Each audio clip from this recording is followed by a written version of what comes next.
do what you want to do with your life, right? Don't go be doing something you don't enjoy. Don't do something don't get locked into, you know, a car that you can't afford and doing something crazy because you need the money. Don't do that. Do what you want to do. Do what the is it that you really want to do? Because if someone else is doing it, you can do it, you know?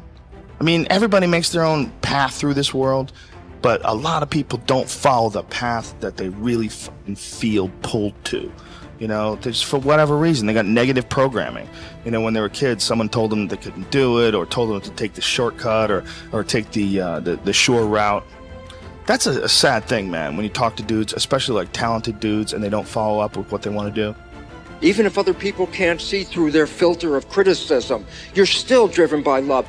Every one of you is a piece of all that is. Every one of you.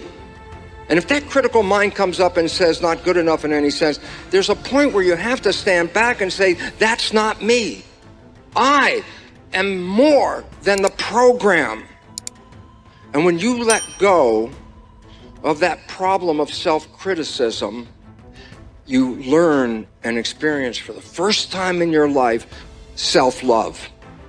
And why is this important? Because as I learned through years, I could not love the people around me until I could learn to love myself. The glory of life on this planet cannot be built by anything else in the universe than what you can do here. You are creators. Own your creativity. Own your spirit. It's not words. It's not devotion. It's a true knowledge. You are spiritual. And that is the opening of life. There are a lot of people who are biting their fingers in fear that they might lose their jobs. But there are few people who have decided within themselves, I'm going to make it. Some people aren't waiting to be cut. Some people are moving on their own because they feel within themselves, I've got what it takes to make it. They're not afraid about tomorrow because of how they see themselves, because of what they feel that they deserve, because of what they feel that they can create for themselves. Because these people have decided, as they look at the future, as they look at themselves, there's a way. Where there's a will, there's a way for me to begin to create a way out of no way. And when you have that kind of consciousness, when you have that kind of spirit, nothing can stop you. Nothing. Have you ever given much thought to the idea that the spoils in life go to the risk takers? If you'll give it some thought, I think you'll come up with the same solution I arrived at. A survey indicated that 98% of the men in the country are looking for security in their work. That is, they're mainly interested in losing themselves deep in the warm, nourishing viscera of some large corporation, which is fine. I'm not knocking it. I'm just commenting on it. But these are not, as a rule, the risk takers. They're more the play it safers. And while they can have good and successful careers all their working lives, the chances are against they're hitting the big jackpot. Now, the reason I say this is because this sort of life, as a rule, does not encourage a man to do much more than he has to do. And he'll usually spend his free time, which comes to something like 72 hours a week when he's neither working nor sleeping, in pursuits not calculated to help him get ahead in the world.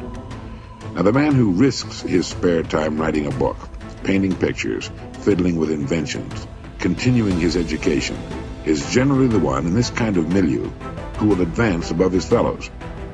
But the man who risks all of his time on a goal he wants to reach, on a dream in his heart, who stakes his livelihood and the livelihood of his family upon his own brains and the proper use of his time, and tackles the world single-handed, here's the risk-taker to whom the spoils will generally accrue. Now, I'm not talking about the impractical dreamer and stargazer. I'm talking about the man of action who gets out and raises the dust in the world. He might take some king-sized pratfalls and be snickered at by friends and relatives of a more conservative bent, but he'll usually make the grade if he stays with it, and earn their admiration, if not envy, before he's through. You know, one of the biggest factors in his favor is the size of the group he belongs to. According to the most reliable figures I can find, this risk-taker belongs to only about 2% of the population. And since he's generally working on an idea that will in some way serve the big 98%, the odds swing rather favorably to his side. Additionally, a man on his own must think. He must devote more of his days to thinking. Conversely, the man with a good, steady job who's familiar with his work and surroundings can go along pretty well from day to day without doing any creative thinking at all. And as I said, we have a tendency to do no more than we have to. Anybody who spends a good deal of his time thinking is going to come up with a good idea once in a while. The law of averages is definitely on his side. And if you think about it a minute, you realize that he only needs a few, maybe only one really good idea to make it big. Now, the more you think about it and analyze it, the more it makes you think that what appears to be the risk taker really isn't nearly as big a risk taker as you might imagine. The cards are stacked pretty well for him from several important standpoints. But as I said in the beginning, the spoils definitely go to the risk taker. Life is full of hidden contradictions. One is that the man who thinks he's playing it safe really isn't. And the man who seems to be taking the greatest risks, considering the law of averages, is playing it safest. If you just make a decision, it can be sometimes the day that starts you on a brand new journey. Now, some decisions are incidental and some are small and some, are part of a working day. But sometimes decision making can be one of the most important days of your life.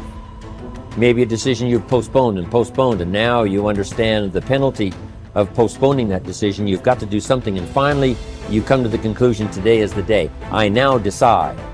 And whether you decide on a new direction, whether you decide on a refinement in philosophy, whether you decide to act when before you haven't acted, you decide on a series of things that you're going to do. Deciding can be such an incredibly important, very exciting, inspirational day. Also, deciding sometimes starts the process of lifting our self-esteem. Sometimes when you look back on it, the day that you decided was just about as exciting as the day when you finally accomplished the project. That when you finally made the decision, you finally got the monkey off your back, as we say in English. You finally, got through whatever barriers kept you from making that decision, and finally you made a decision. And now it seems like the sky is blue and the air is clear and your mind is ready. The adrenaline starts to flow, things start to happen to you from that moment of decision. So that can be an incredible source of inspiration. Now, if you don't follow through, it's not going to last all that long. If you decide and then, postpone and you decide but you still don't get to it for a week or a month or a year, soon all that energy and that source of inspiration is all dissipated. So deciding is inspiring, but not for that long. But once you decide, it can be a very powerful day. But now, of course, you must follow through. But if there's some things you've been postponing, some decisions you have just, haven't gotten to, I would ask you to just, take out your journal and just go through, what have I been postponing that's not going to be better for my health? It's not going to be better for my future. It's not going to enhance my finances. Maybe a problem needs to be solved. I got to decide when I'm going to do it and how I'm going to proceed. I need to get to it. I promise you, if you'll go through some of that list and start making those decisions, your inspiration will start to flow, and those could be very critically important, exciting days. Indecision is the thief of opportunity. Indecision means the door is still closed. Indecision means the opportunity waits. Indecision means what could be is postponed or may never be. And those are all the penalties of indecision. And sometimes we can't make a snap judgment. We can't decide immediately on something so important. But after a while, we must understand sometimes the heavy penalty of putting off our decision making.